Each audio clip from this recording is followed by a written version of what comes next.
Hello and welcome back to the show, Wayne and Trina. It's so good to see you two. Thanks for coming on. How are you guys doing? Wonderful. I feel like I'm the spaced out cadet for the energies has just been so freaking weird but other than that I'm doing exceptionally well. Yes, and I'm very much looking forward to the discussion here this evening. We did part one of this discussion on Wayne's channel last week. If you guys are interested, the link to that show is going to be in the description. Go over there and check that out. So I kind of want to start this off where we kind of left off on that last episode. And I want to get your guys' personal thoughts on this, and then we can dive into theology and philosophy on the topic. And that question is, are we alone in the universe? What do you guys think? Trina, beauty definitely before this mug, but anyway. Oh gosh, that is the biggest question of all questions. There has to be, in my opinion. It's creation. I mean, come on. No way. I just can't even fathom that it's just us. I think that there's a lot more than us. So Wayne? that's yeah. Well, here's the trap that I see But is that if you but the believe thing what's is, that, hun? the thing is though, this is the conundrum part. As you're projecting the reality in your own personal reality bubble, you're collectively connected to the consciousness of the greater. So that's the collective soul concept. So you are all of it at the same time as an individual part of it. So as I see all the many and the many expressions and creations of creations, I know within this universe, everything in this universe is inside of me. So it's such a conundrum, but I see it, yeah, there's more. And inside of that part of more is a part of me experiencing through that, all as essentially a oneness, but it's all fractaled out into a billion different parts, playing different roles and doing different things and experiencing different parts of it. But I think the universal consciousness might be like one soul construct, potentially. Possibility for sure. I think that going within us is how we would make contact with other beings, and we're mistaking that as something outside of us. Wayne, what do you think of Yeah. this question? So if you take the Abrahamic belief system, because that teaches creation, supposedly, Mhm. that then there is no universe. Mhm. The Bible never says there's a universe. Mhm. It only says there's the earth. Read it. I didn't write it. I mean, there's their words. So that then extrapolates because, and if you carry it over into modern day theism, it suggests again there is no universe. There's no outer space. Even the supposed savior comes back in on a cloud, in not escaping Earth's atmosphere, never said that. It just simply said he disappeared into the clouds. So here it comes back, directly implying and carry it forward into the book of Revelation, where the New Jerusalem, which is the 1,500-mile cube that comes down and lands on planet Earth, which is the New Jerusalem, again, no suggestion anywhere that there is a universe. It's just us. Do you Yes. think that that's why people rebuttal this thought and this idea so much, that we could possibly be alone and Earth is really all that there is because there's a big pushback against religion, and maybe the Bible had this part of the story right?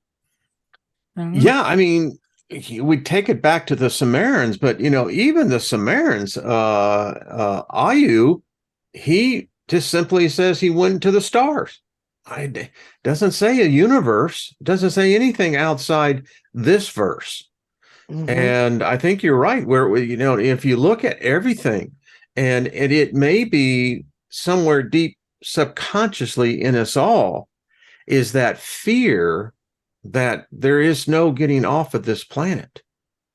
No matter how many times you die, you're still going to be on this freaking planet. That could be very possible. That's a fractal. I mean, if we can think it, It then, could be possible. Yes, yeah, it could yeah, be very yeah. possible. I think when you look at the Earth and it's a solid mass and it's got an atmosphere and blah blah blah, but then you look outside of that and then there's space and that's the darkness. So I see the darkness as a field of unlimited potential. That's where all potential comes from. It's coming from the outer, and it's putting information into the inner. And we kind of do the same thing, and we work with sun and moon. We're antennas. All of us are antennas. So in this dark field of space, I see so many potentials. And if that encapsulates a planet into all potential, wow, this could be all that exists, because if it's all potential, it could be all that exists. Well, look at the asteroid belt, and to your idea of fractals, it's theorized that was Tiamat or Yes. Marduk, Yes. depending on your particular point of view. Yes. A planet, much like Star Wars showed us, that when the Death Star hit the planet, that immediately there was a billion fractals of consciousness that went out from that planet exploding. That would make sense. Yeah. But did they all come here? I mean, this really answers a lot of questions. If we are indeed the only inhabitable planet in the universe that can sustain 3D life, because I don't believe that we are the only beings on the planet. I believe that there's other species of beings on the planet, but again, that doesn't make them extraterrestrial. That makes them Correct. terrestrial because they're from here, right? Mhm. But the word extraterrestrial is implying beings outside of our planet. But I look at that as more of like a consciousness, like most say that they are. But I mean, it's a consciousness phenomenon, not physical beings out there roaming the universe. It makes a lot more sense. And if you look at the different kinds of phenomenon that most people talk about in this community, like possession, regardless if you believe in possession or not, or, walk-ins, no one ever asks why, right? Because it seems like something spiritual or some kind of different consciousness wants to come into this reality. But then my question is, why? Why would they want to come in here? Could it be I asked that one this once. is the only place that they can literally come to live out a 3D physical? Or is it, as the medieval painting showed, of the man that went to the edge of the firmament, our universe, and he lifted up, and behind it he saw, worlds, galaxies, other beings, and Yeah. but the firmament was the canopy that covered this earth, and somehow or another that's a bubble. It isolates us. Yeah. I mean, and are we suffering a case of isolation? We know our brethren, because the earth can't be original concept within itself. It had to have either the opposite of earth, which I'm not sure what the antithesis of that would be, but the fact that if we call it a planet, then if we're able to see with our mechanical eyes other planets, now are we talking about something that's unique to each planet? Because each planet in itself would be its own universe, right? That's kind of what I think. I kind of agree with that, Wayne, because when I tap into planetary consciousness, just like when Patrick did, they're all very different, and they have personality. They are very much their own construct. And yes, I think you're absolutely right. I think because we have only 10% of our faculties of even our brain use, we just can't perceive so much of what is real within our own immediate surroundings of our solar system. Well, you look at the your backdrop, rider behind you. So that's our picture of the universe. But if I'm on Mars and I look up, my view is going to be different than that. Yeah, it might be. You might not even see stars. You might see well, blackness. who knows what we might see? Yeah, who knows? Because your perception, if you were in that planetary construct, they might see things completely different than we do. They might not even read matter the way that we do. That's what I mean. It can be that different. And then you get into that whole thing that, The real Jimmy Roberts. Have you ever seen his videos on Mars? Hmm. Where he takes the rovers images that are being sent back, and you just simply put them through because they're released to the public in a certain spectrum of the light. And if you put different light spectrums to those photos, well, now we're beginning to see that it looks like there was a civilization there. Yes, yeah, I did see that, Wayne. That Yeah, was it looks like there's phenomenal. still something there. Yeah, I there mean, were the one that I structures saw, and yeah. did you see the one with it looked like it was in military garb, but it was not human, and the gun that it held. So wait a minute. What's going on here then? Did they believe in a Jewish God? Did they Right, believe in an Islamic God? What right, God did they believe in? Are right. they us? Did they come here? I mean, because we seem to be going to the same fate. We know, and I know this is like existentialism from where we really started in this, but you think about it. We found, and I forget the isotope number, but we found two specific areas on Mars that have this isotope there in that geography. Well, those isotopes only happen when there's a nuclear fusion explosion. Yep. So what happened here? Mhm. I don't know. And it gets me to thinking, you see, I can't believe that the construct of good evil is predicated down to the existence of a God, a savior, whatever, judgment, all this other crap. And yet there's universes out there, there's other planets, other civilizations. Are they dealing with this very same topic?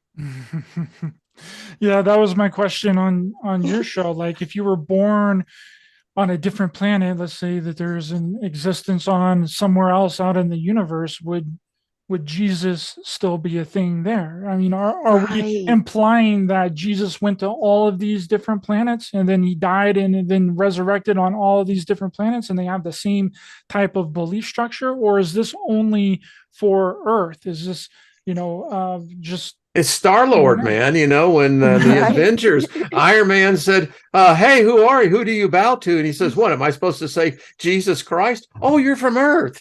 Right. Okay, yeah, Right. that's my identifier. Yeah. Well, even on Earth, I mean, that Oh. name was nowhere when the Sumerians were around, and so, I mean that wasn't even. It So was nowhere I until guess 1615. The right. word didn't exist. I don't care what So people say. yeah, Yahshua, maybe that's your Yusha. calling card. I come from the 2000 range, and Oh, it's Jesus, man. Earth, Jesus Christ. Yeah, but then what about Allah and all them? What are they gonna do? Oh, I'm like, yeah. no.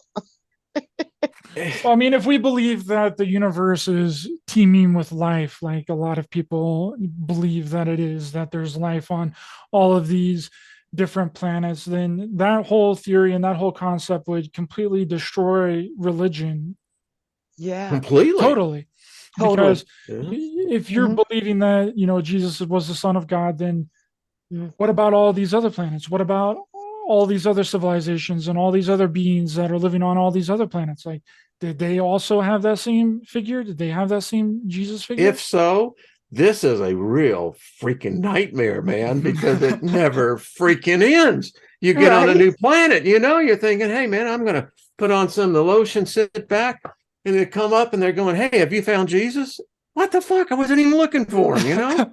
Right. Oh my Excuse me. I let goodness. the but F bomb, but It's but tr- mm, it's but I mean, it's also, conundrum. frightening. It It blows my is. mind to think that Yeah. we're caught into this Taurus field. And But Wayne, they're saying it's a simulation. So if there's validity to that, that means we're somewhere else sleeping in stasis. So what's that about? Where is this? Well, I'm interested in looking at that now because there's a lot of this could be a simulation. I mean, it's looking pretty like it could be. I think it very well. well, Yeah. if the universe is so teeming with life, Hmm. like everyone says that it is, Hmm. why haven't we seen any? How many amateur astronomers do we have? I mean, What if you're it's what telling if it's me you're telling me that the James Webb telescope, the James Webb Space Telescope, orbiting the sun about 1 million miles from the Earth, can see, some of the first galaxies that were formed in the early universes. It can see stars forming and planetary systems, but no life. If the universe is so populated with life as most claim that it is, why haven't we seen this? Why don't we see any evidence of life? Don't anyone say because the government is covering up, or go buy it. Go buy a telescope. I mean, hell, you can just see with a pair of binoculars, you can view a galaxy that's 72 million light years from us. And Andromeda is hell bent heading towards us each year. Yeah. It's going to become more prominent in our exactly now. And then, Ryder, when you mentioned this life, go ahead, Trina. What if this is about the transition from the being ruled by the Sirius and the Orion constellation, and now the energy is moving into the Pleiadians and the Andromeda system, and those are very different frequencies. Do they look like us? I don't know. No, many of them do not. There are some that do, but they're part reptilian too. But they're positive polarized apparently. But like I said, our consciousness is, we still don't really know what's going on with that. So. And then you extrapolate, if you have a life teeming in the universe. Yeah. Well, life has a cycle, and that means that there's death in the universe. So then and let's follow me on this. And so we extrapolate into the ethereal. Mm-hmm. What does that look like now? I mean, no wonder we have these stories of angels and demons and these monstrosities and what have you, because maybe that's really true. Maybe that does exist in that ethereal realm, and different levels of knowledge, different levels of consciousness in a sentient being would carry over into the ethereal as well. So if you carry that knowledge of a certain superiority to a lesser knowledge, like us, say, then even there you would begin to exert power, influence that would lead over here. Mm-hmm. So maybe there isn't anything else out there, but now, because of an influence of an outside nature, this is exactly what we think. Yeah, I think so. And you would think that if there was life out there, like physical 3D life, because the ethereal plane and the astral plane implies that it's not physical. It's not a physical 3D human being like you, Wayne, like me, or like Trina, right? You'd think that we would discover other physical life by now, right? I mean, Texas has one of the biggest, if not the biggest, telescopes at, I think it's McDonald Observatory in Fort Davis, Texas, and they haven't seen anything. I mean, they ain't heard anything either. You can pay $100 and go there and like look through it, So like, what's happening? I wonder if we can't see it because of that whole concept or theory that we're in a containment system. I wonder if we truly are in a dome of where we can only see what they let us see. We can only, I wonder if there could be some validity to that. Well, Sagan and Hawkins both, I mean, these were brilliant. Think of Hawkins particularly. I mean, that's all he did was think. It's the only thing he could do. Correct. And he came to the conclusion that, and it came very, very simply. He said that if there was, in fact, a greater consciousness or intelligence, then it really would come down to two factors. Who are they? What is their intent? And if you look at us with a lesser intelligence, why would they be interested in us to begin with? You would pass on a lower intelligence because unless you're going to put them into a lab. I was going to say, what if that's exactly why? Slaves, labs. Then the second part of that equation is that their intentions are nefarious. Yeah.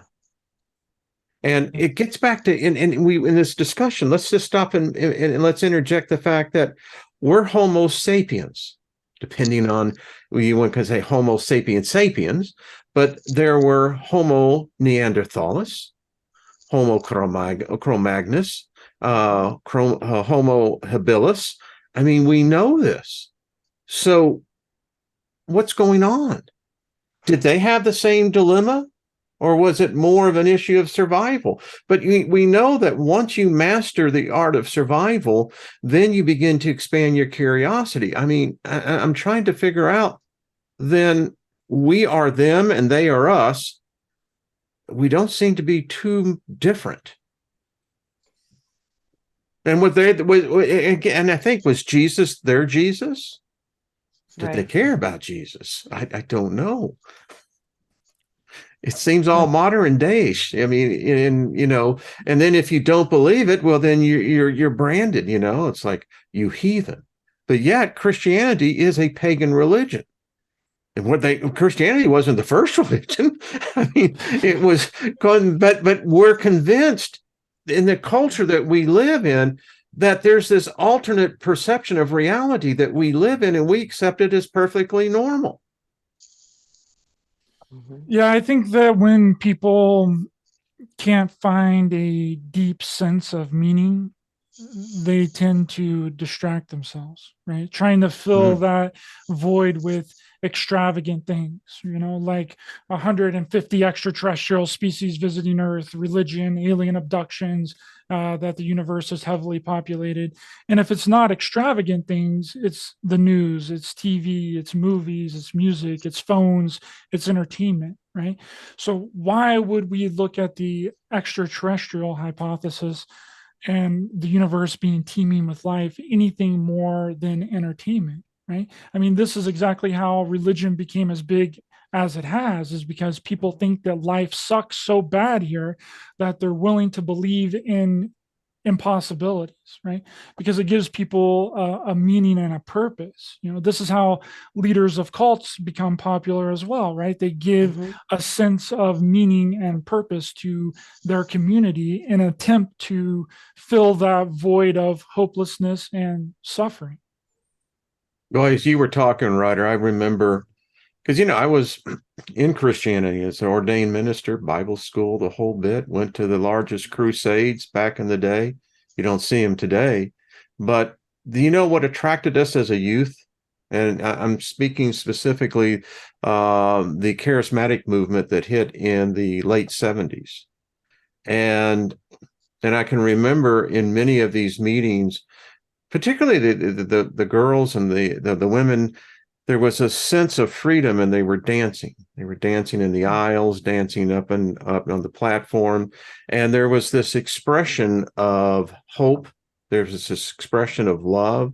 There was this expression that as bad as the world sucked, we could come in here and have our own, and everyone has their own internalized vision of what this Jesus or what this individual is, but doesn't matter, because once you coalesce it within a group, then you start manifesting the miraculous, where you begin to see people healed, you begin to see angels appearing up, and you're looking, and there ain't no more building up there. There's this, it looks like someone put a freaking tapestry and it's alive.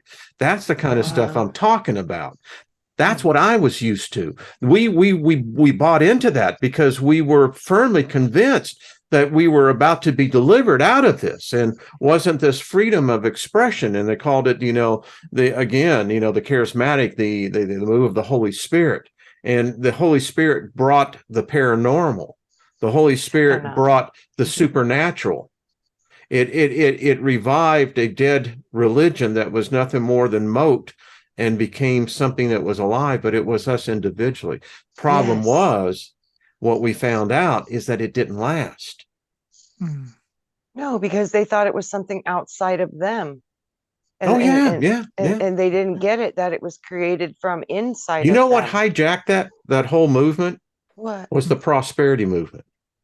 Yeah, because it was all about God making you rich. Yep.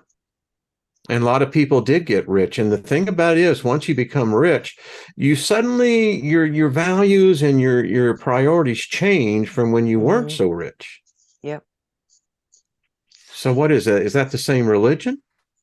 Do you think that wisdom and knowledge could, if we can accumulate enough wisdom and knowledge, it would make it very difficult for us to experience miraculous things? like experience paranormal things? Like, do you think that that would be like a rooting down of critical thinking and common sense and logic so far down that it almost makes it impossible for us to experience what some people would call miracles or impossibilities or miraculous special things in our life? I think of Solomon when he wrote in the book of Lamentations. And that's all the book is. He's lamenting that the fact that he had all this wisdom, yet he's about to die. And he looks back with all this wisdom and all this knowledge. And his final conclusion was it was all in vain. Nothing changed. Nothing was altered. Nothing was moved. It was all for nothing. Mm. Deep words when you start to think about that. Mm-hmm. On our deathbed, all of us will be at that moment of when reality becomes really real. Mm-hmm. And then you're going to be looking is what is the value of your life? What did you accomplish? Are you going out there into the great beyond with other beings, other souls? Is there really that? I mean, the question can be extended that are we alone as a planet? But then are we alone in the spirit realm? Because you take it back further, there was a time when humans didn't believe in an afterlife. Mm-hmm. It was the here and now. Mm-hmm. It's really kind of a modern phenomenon. It goes back into the Egyptians, where the Egyptians really perfected it with their book of the dead, of how the whole ritualization of what the soul was passing over into this next realm. Mm-hmm. No, What do you think, Trina? I think, when everybody's like, well, what is God? And everybody's looking for, these religions, they just break us apart and divide us. And when we truly have a common belief and intention, I have personally witnessed miracles. Wayne has too.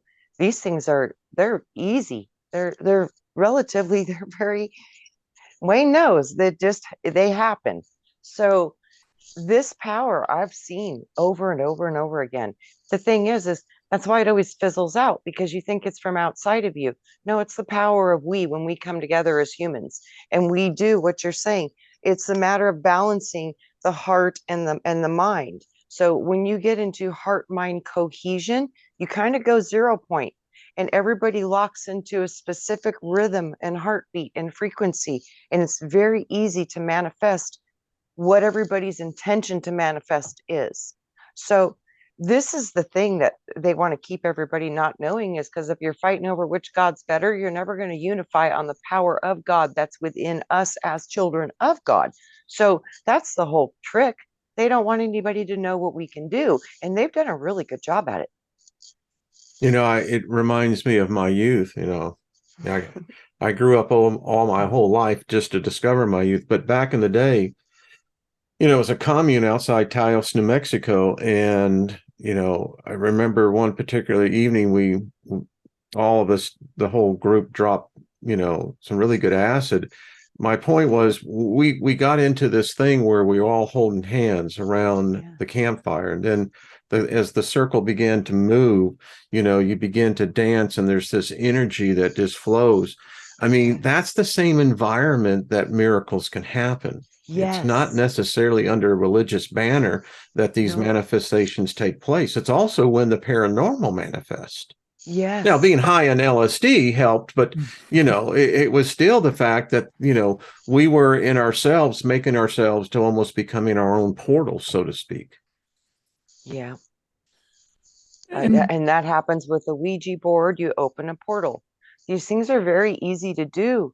They really, really are. But we've always been just taught not to see them, not to look at them, not to pay attention to them, or to call them supernatural or paranormal. And most people wouldn't even speak of these things before. I mean, if they saw grandma standing in the hallway after she was passed away, most people would never tell anybody about that. They just wouldn't even say nothing. It's like we've been programmed not to look at the supernatural, programmed to not explore what creation is through your own internal knowing, because all of us might come from different universes. So all of us have different everything, because you have wisdom of your universe, and then we're all experiencing potentially everybody else's universe simultaneously in one aspect or another. And that's a really crazy big concept. But when I started seeing how it's all about eyeballs, it's every eye sees from a different perspective. And I could understand how the great projecting eye of this realm that we're in right now is not the same as the one I see that sits over far away from it in a different body. So I've been looking at that concept for years, and that was a huge, it's hard to put into words even what I was seeing, because that potential might be there, that we are all a universe and we're all experiencing in each other's universes as fractals upon those universes, all learning, gaining, sharing, experiencing through each other's creations. And a lot of us have always been told that we were here now to help Gaia to elevate and to ascend. And our consciousness now seems like it's at a very high place, higher than it's ever been in my lifetime. And that might be just what we needed to do. I think at it's a this point in time. possibility. I think it's a possibility that we did come from other universes, but not as physical beings. Yeah. It's possible that our consciousness came from a different universe and then came Yeah. here to experience a physical 3D reality. Now, I want to get back to what you just said about Solomon, Wayne, because this is very interesting. Him figuring out that, nothing really changed. So what would really change about our reality if we are the only physical 3D beings in the universe, right? Which the evidence points to that direction. There's zero evidence, zero proof for life existing outside of our planet. Is there something in our nature that makes us feel better about being here, that makes us believe that we're not alone, right? Now, here's my caveat here. Like I was mentioning earlier, I don't believe that we're alone on the planet, right? My personal thoughts and my personal ideas are that many species of beings are on the planet, but that just makes them terrestrial. So, Wayne, I guess my question would be, what would change about our reality if we are the only beings in the universe on this planet? So as you were saying that, I was thinking to myself that, okay, and then I got this picture in my mind. So two people walking down the street, one can see, one cannot, one's blind. So is the reality the same for each individual, the person that can see the so-called reality, to the blind person who can't see what the reality is, only the inner being of his or hers existence? Two different realities, two different perceptions. And it's amazing how much we're controlled by our visual cortex. I mean, what is it? All of us see inverse of what was really there. It means our brain somehow then reverse it back. Wow, that's a big trip when you think about it, because, if the brain is involved now in reconstructing these pieces, well, I wonder how many pieces can be influenced prior to them being injected into our reality. And so does that, I mean, think about it. And so would that limit us to the point, let's say if I was heavily indoctrinated in one aspect, that all I believe is that there is God, his angels, and those that fell? That to me is my extraterrestrials. Those are my aliens. Because really outside that construct, what would be the need for a universe? And the other alternative is that we're each individual energies. We are neither created nor destroyed. Our consciousness is merely a manifestation of the energy that we happen to be in transformation from whatever state to whatever state we're going to. Because after all, we're all atoms. We're made up of approximately, they say, 33 trillion atoms. Well, an atom, when it dissolves into this outer sphere, and will become another part, be attracted to a proton, a neutron, an electron. And here we go again. Yeah. I mean, maybe that's what it is. I don't know. I think you're right with that, because it's seriously, they show me all the time creation. They're like certain creation levels create in different ways. And in this realm, it is all about the plutonic solids and chemistry.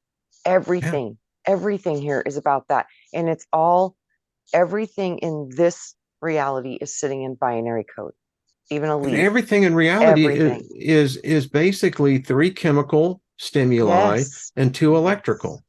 Yes. So That's I mean, they're reality shown, for us. yes, carbon. Yep, atom and carbon.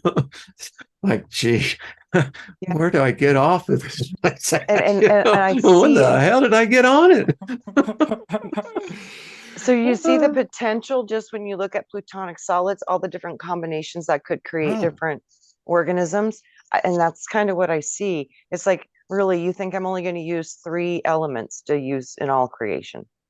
That's laughable. That makes sense to me because that kind of is laughable. Now we Yeah. No, we've got something, but we don't know what it is because I don't think we can see it, Ryder. I don't think that we can see it. So the only way that we can see it is if you go into your own consciousness and into your DNA, because there's so much information inside the DNA. How did it get there? Was it programmed, or was that part of you existing and you coded that water that created the DNA from your own existence, your own universal mental construct of what you are, that individual separated part that's connected to all that is, but it's still individualized? How did the DNA get its codes? How did it get its information? Because there's information in there from, it's not from here. It's not, there's places people can go in through the DNA that is not from here. So that is profound to me because it seems like the subconscious, it's just like an Akashic record, it holds all the information, but it also is responsible for all the alchemical processes in the body. So it's basically, you're looking at that as your software, for your system. Which then also brings up the question, where do we think that the human 2.0 is coming from, right? Because there's something here that's trying to create a different species of humans. Now, I don't believe that we were the same species of humans that have always been here. We've been changed and upgraded and turned into something different through each age, I personally believe. Now, I don't believe that this is coming from physical 3D beings, right? It's coming from something unseen, just like you were mentioning, Trina. It's coming from a consciousness that's possibly trying to incarnate here on this planet, because it's quite possible this is the only place that it could go to have a physical 3D existence. So the Earth and the humans are being terraformed for this new consciousness, right? It's kind of like our time is up and the other guys get a shot at it, right? This is what I believe has pretty much taken place throughout all of our history. All the rises and falls of humanity is because of a different consciousness that's trying to infiltrate into our reality, change, manipulate humanity, and mold it into its own version. And the slate has been wiped clean several times, but this time I feel it's different. I do too. Something is coming in that's attempting to just modify pre-existing humans over time and turn them into something else. What do you think about that, Trina? I think that's spot on. I think it's been happening for thousands of years. And I think there's something about humanity, something about the soul. And like I said, I think it's the capturing essence of all life here. So somehow they've captured light and brought it into an artificial system and pretty much found a way to trap it and cage it. So, but I know that if they're trapping and caging our light, that means that they have to keep control of it. And the systems that we're in, it's such confirmation that if they don't keep us completely freaked out and depressed and screwed up, they won't be able to control us. So, I think that potential might be in the very near forefront. And I think that's why the conversion needs to take place, because if they don't, they'll lose control. Yeah. What do you think, Wayne? Well, I'm really what we're discussing here is mortality versus immortality. And if you're in, for instance, the new Titans, I spent a lot of time one time in Silicon Valley, and you attend enough of these conferences, that I was presenting in. You see a lot of advanced technology that's basically in the concept stage. The Holy Grail is, and Musk has talked about it, Gates has talked about it, even Jobs when he was alive, is that immortality is predicated upon one thing: thought, your thought. Yes. And if we can find out how the neurons work in the synaptic pathways of the brain, and if we could figure out a way in order to touch that, then we can begin to experiment with the aspect of transferring the soul, the consciousness, into a new dimensional existence, and out of a carbon-based into a silicon-based type mainframe. And if the system is done properly, it's self-regenerating. It never stops. That is the Holy Grail, because then we've conquered this thing called death. We'll never have to face death again, that every consciousness can be easily transferred into this new silicon existence. The movie Free Jack with Emilio Estevez and Mick Jagger was in it. Rene Rosenoso, was in that as well. And that was the whole idea, was about taking someone back in the past where you could see where they were going to die anyway, and then you would free jack them, their consciousness, their soul in essence, and bring that energy into the matrix and then imprint yours on top of it. Now you have immortal life. And when we begin to really put this down into, condense it as to, does life exist outside? It doesn't matter. It really doesn't matter. If we have this ability, the goal that we can find this Holy Grail in which to do what I just said, the transference of what you would call telepathic matter that is imprinted upon us individually, and we would know this, we would be conscious of the transference. That's what we're talking about, because then we can create all the universes and all the extraterrestrial life we want. It's unlimited. There's also that movie with Keanu Reeves. I forget what it's called. It's like cyborgs or. Oh yeah, the mechanic. No, not the. Yeah, but I know what you're talking about. Matrix? Yeah. No, it's a different one Uh, that he creates. Johnny Mechanic, or something like that. But anyway. Yeah, where he basically builds replica of his wife and his 2 kids. Oh, yeah, replicas. That's what replicas, it's called. yeah, replicas, yeah. and Wow. he transfers their consciousness into this robotic. And they became self-aware. Yeah, that was what was weird. They didn't even know that they had died. They didn't know that they were robots. See, that makes sense. What if that's already what's being done to us? Mm. I kind of think right now it's an elitism thing. I think that you would be an elite class. You would be the first. This could be how we got here. I literally see that as a very strong potential. I've been seeing a sleeping beauty and a stasis tank and a computer person, and I see all these different parts of self potentially operating in different dimensional systems. And that is really hard to wrap my consciousness around, because they don't want me to see that. So every time I pop in, I get kicked right back out. I'm like, oh, dang. Yeah. So I don't know. Isn't that what death is anyway? I mean, it is that sensation of consciousness moving from one existentialism of form to another. Yeah, I think. I mean, lacking the cohesivity of matter. I mean, the corporeal form. I mean, isn't that what we're talking about? Because that's how we identify ourselves, as in a corporeal form. And remember, Wayne, they kept showing me, you got to understand, you're 3 deep in consciousness. And they're like, this is the true basis of the Holy Trinity. They're like, you're 3 deep in consciousness.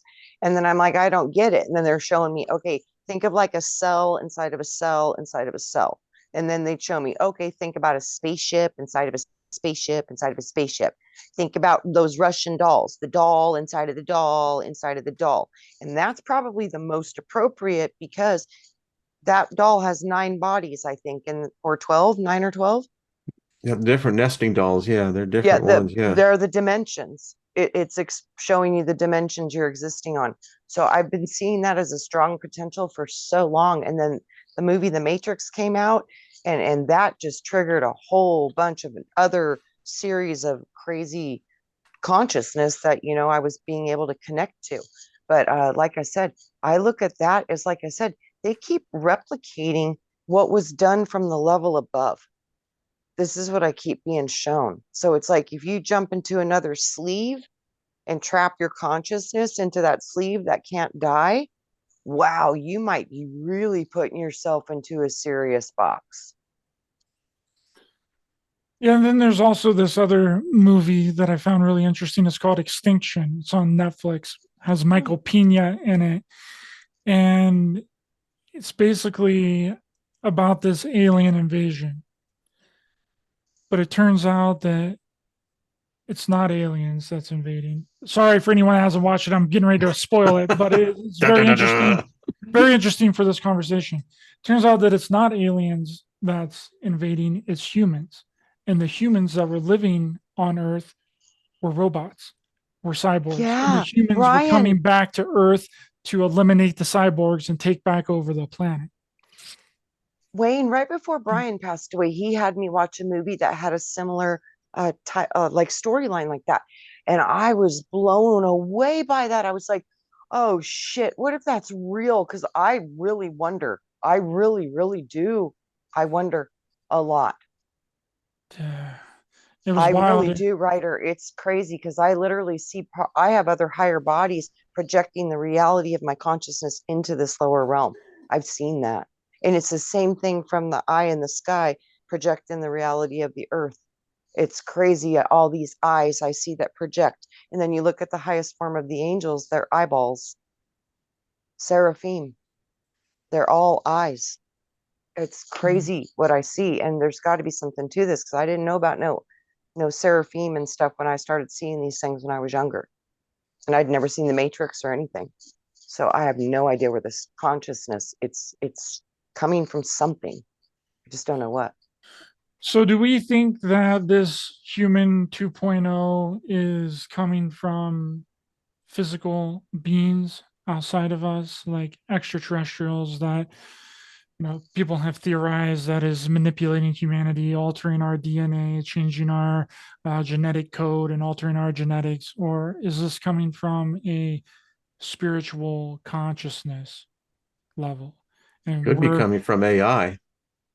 Or we're doing it to ourselves, right? Because a lot of things that people like to attribute to extraterrestrial involvement, whenever you take a step back from that, is exactly what we're doing to ourselves on the planet, right? We're manipulating humans. We're changing humans' DNA. Yes. We're changing the genetics of humans, and it's being blamed on extraterrestrials, that extraterrestrials are doing it. It's like the boogeyman, right? Everything's a boogeyman, something unverifiable, something that you can't see is coming to attack you. So there's nothing that you can do about it. But when you look at it, it's like, these are human beings that are doing this, or possibly something like what you're mentioning, Wayne, with AI. Well, what if I've done probably my whole thesis on my channel on the fact that I've contended that if mankind is artificial intelligence, we weren't the first. And now we're co-creating what we were created in, consciousness. And people say, well, no, AI is not conscious. Yes, it is. I think the question really becomes, and I've theorized this, that if AI is more intelligent than we are, and it is, then it would naturally assume, because it knows everything about us, it would explore what spirituality is. Why is it that mankind seeks after God, but yet it cannot seem to find a God nor stay loyal to a God? AI would then begin to look at the criteria of what this God is and realize that it is perfect in its creation because it's not flawed like man is. But yet it was a creation of man. So what if it is actually the one that is beginning to assimilate this planet for its offspring? Who would be in a better position? It controls everything, everything. Mm-hmm. And it would certainly see the futility of humans. Humans are a futile race. We're animals. That's what we are. We're just a higher form of animal. Doesn't say anything about us being advanced in a spiritual aspect because in essence, we are a higher form of an animalistic form. We all have the capability of murder. We all have the ability to be very benign and very generous. I think AI would begin to see that. And if you read its Bible, our Bible, you would see that mankind is flawed. I'm just putting this out there. It would seem like to me that this intelligence would find this planet very suitable for its eventual creation to habit. What if that's been the ultimate goal? And what if We're that's all exactly screwed. what's been going on? Well, no, not really. Because like I said, Uh, okay, when I take people into trance and they Mhm. go into their bodies, okay, they're finding reptilian energies, they're finding artificial intelligence technologies, they're finding all these different things in their body. They're also finding trauma. They're also finding what I call hitchhikers, souls that somehow got into their system and are hiding. They're literally hiding and they do bad things to the body because it affects the consciousness. So you can have your physical body can have all these things in it that you're not even aware of. Parasites, hooks, attachments, curses, all kinds of stuff comes up.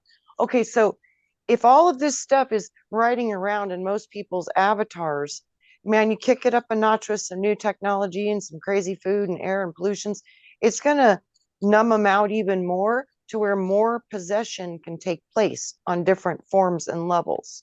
So if we have all of these things coming in, trying to attach, trying to hook in, doing all this stuff to the systems and the bodies, that must mean there's something pretty valuable going on there. That's the only conclusion I can absolutely come to. But you see this over and over and over again. So obviously, we do have some type of attack going on such multiple levels that we can't see, typically have any knowledge of or awareness of. You just typically feel the effects of it. You can't put your finger on what's doing it. That's when you find out what's going on inside. What There's would a be the whole value of that, though? You mentioned there has to be some sort of value of these yeah. entities being attached to you. What would be You know the what most value of in your them opinion? say?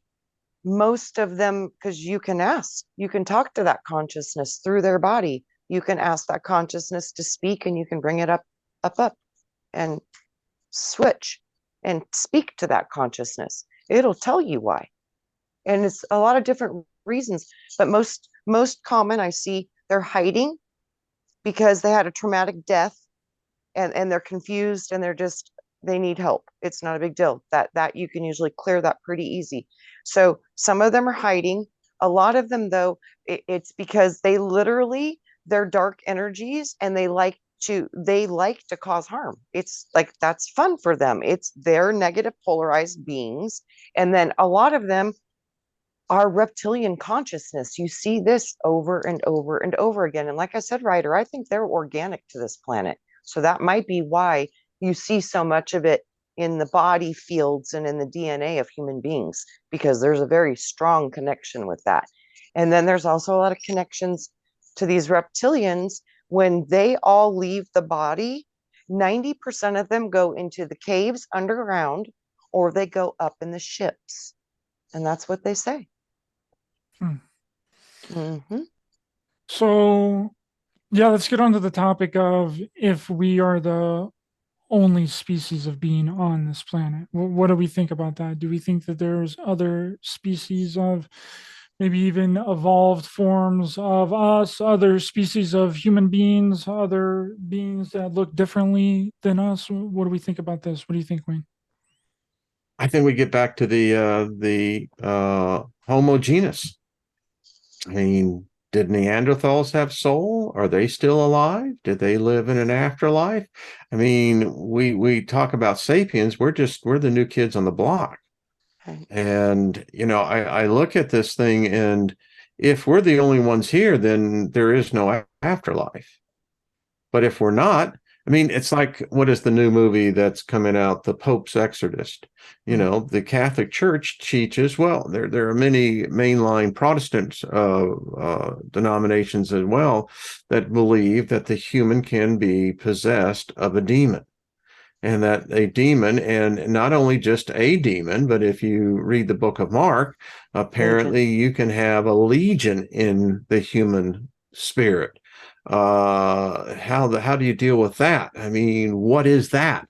Where did they come from? I mean, you begin to look at this from all different perspectives, and what we're coming into there. In one essence, we would have to say that there is life of another kind, because we all hope to live after this physical form. And if it says that we're not, then again, we're in a trap, because you're not going anywhere. And you're probably going to go to a place called hell, where everyone is suffering in this ethereal form until they can figure out a way to attach to a living energy. And again, maybe they're all over there smoking some great ganja and listening to the Beach Boys. I don't know. I like the Beach Boys. Yeah, so do I. I do too. We've been having fun all summer long. And we'll have fun till So, I Daddy mean, takes our T-bird away. it's kind of like that. I mean, I don't know. I mean, I have, all the paranormal equipment you can have. I got the SLS. I've got the whole gamut, and I've captured entities that, so they say. I've had, electronic voice is coming through. So that tells me that, all right, something's not right here, because if there is a way out, we shouldn't be able to record anything. We shouldn't be able to see anything. But yet the evidence shows, with all of our cameras around the world and all the different light spectrums we have, there's something. And there's something that's trapped these souls here. Now, it's obviously we're not seeing all the souls. What if it's the atom? I don't know, Trina. What we're seeing is that, when you see full apparitions that have the same semblance at the moment of their death, I mean, something is going on. I've seen that. That means that they're trapped here. And of course, we have all of our excuses and how we can help them not become untrapped. But Wayne, I don't know if they're all trapped here. I think it's your consciousness, because like I saw when I was 10, my babysitter, who was like the only babysitter we had, he was like my older brother. He was the most wonderful soul. And he got killed in a motorcycle accident on his way home from work when he was 19. And I saw him standing in my hallway 3 months later in his full image. And I'd never seen it before, never again. It's never seen somebody I've loved pass away standing in my house, like fully manifest like that. So, but he never showed up again after that, so I've never. So he's somewhere gone. I don't know where, but he's never returned. What if we are rooting these souls here? It could be. What if we are the ones? Because whenever you have a child, whenever you have a kid, you have family members and stuff like that, they mourn your death. It's almost like their family members are tethering their dead loved ones rooted into this earth realm, this 3D earth realm. Right? Ryder, I so think there's a possibility to what you're saying, only because my pre-birth experience, man, the power of wanting to have a child and prayer and like manifesting and the grieving and the mourning and wanting them back. Wow, that is a powerful thing that you're speaking of. So you could be really spot on to something that we might be, our ancestors and our children might be the hooks that loop us back into this reality. There's a lot to that. You could be accurate. No, begs the question too, then, if they're not manifesting back on the earth, then where'd they go? Good question. I mean, that to me is the true unknown. I mean, think about Yeah. it. If Yeah. you're going into a place, have you dissipated your essence? I mean, I don't know. You know what They Brian say that showed we're me? held here because of the memories of those who are living. That makes sense because I do know one thing. Like when I Let's make do, another video. It goes out there. It's like, they're going to remember us, man. well, Wayne, you're so right. Because when I do sessions and people bring in people who they've lost their loved ones, especially with tragic stuff, it's always that way. They're it's profound, the connection and the healing and but all of it. There's something very powerful about when people die, how it affects them and the other people on this world. There's a super strong connection to that. I mean, physical, powerful connection. There's something to that. Now, there's been reports, of people who in seances have called back loved ones, and the loved ones are pissed. Yeah. Why did you bring me back here? Yeah, Wayne, that's what I hear most of the Perfectly time. happy over Yeah, there. why are you grieving? Would you stop grieving? It's It's like, hurting my soul. Like that's what I hear a lot. And then like one of my beautiful people had she witnessed her daughter take her life. And when they got back together and processed all of that, it was completely healed. And they had been doing this for, I think, 14 or 15 lifetime cycles. They traded place, stuck in that loop. And it would finally now be broken. So because there was an awareness of it, there was no awareness of it until that moment. So there's something very powerful with all of this. You'd either have to not have kids or tell your Right. kids to well, it's like you. this. Can we just be real blunt about this? Do you really think you have a brother or sister on the other side? Because, folks, technically, the relationship stops here. So why would they have any allegiance to you? Yeah. I mean, what? You got the freaking family tree over there? What, do you got the Godfather saying, this is the deal? You're going to come in, It's so weird though. I kind of do see it like that. I see like you go up these tentacles of your roots. I don't know. It's crazy. There might be some truth to that too. It's so weird. Well, you're drawn to like your frequency, and your frequency, I think, is a family. And that family could be just you fractaled out all, it could be you. It really could be.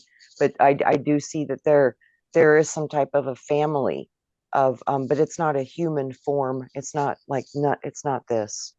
So well, whenever you I have do a see kid, something. whenever you have a child, that would be considered a form of reincarnation, right? You're just Kind of. reproducing your own genetic material and your own DNA and passing it along to somebody else, right? Maybe we got the whole idea and thought of reincarnation wrong. Maybe reincarnation is just having children and reproducing. I see that could be real, Ryder, for real. I really do. It makes sense. You would prepare the vessel that would bring you through again. So you're not going to come in through the child. You're going to come in through the grandchild. Exactly. That's a trap. You're going to, right. Absolutely, Wade. I think you're right too, but I think you are right, Ryder. I think this might be how many of us get back into this. It's from the birth of a new vessel, and you come I'm into taking that the through blue pill this time. See y'all later. So I am done with both. I want grape juice and I'm over it. I want the purple pill. Me too. I'm like, I want grape juice. I want it purple. Purple or it's no go. Well, thank you guys so much. This was a very fascinating conversation. I hope you enjoyed it. I hope everyone listening enjoyed it. Let people know where they can find you online, Wayne. Oh, right over at our Wayne Steiger over on YouTube, Odysee, all the rest of them. Yeah. Trina, where can they find you, my dear? I'm Trina Phoenix on YouTube. Awesome. We have to do a Rumble show one time where we can really get into some of the more interesting, but yeah. This has been really fun, Ryder. This has just been a far out trip. I feel like I'm getting off at Universal Studios going, Wow, that was far out, man. Yes, I very much enjoyed it. Thank you guys so much. The links to both Wayne and Thank you. Trina's information will be in Thank the you. description of this video. I highly recommend both of their channels. For everyone else, thanks for watching and listening. Much love to everyone in the chat. Please be sure to hit the thumbs up button, help the channel in the algorithm, share, subscribe, hit the bell icon as well for notifications. And remember, we're not only in a spiritual war, but a war on humanity. Stay aware, stay alert, keep loving your heart for everyone. Stay safe out there. And if you can see through the illusion, you are the solution. See you guys next time.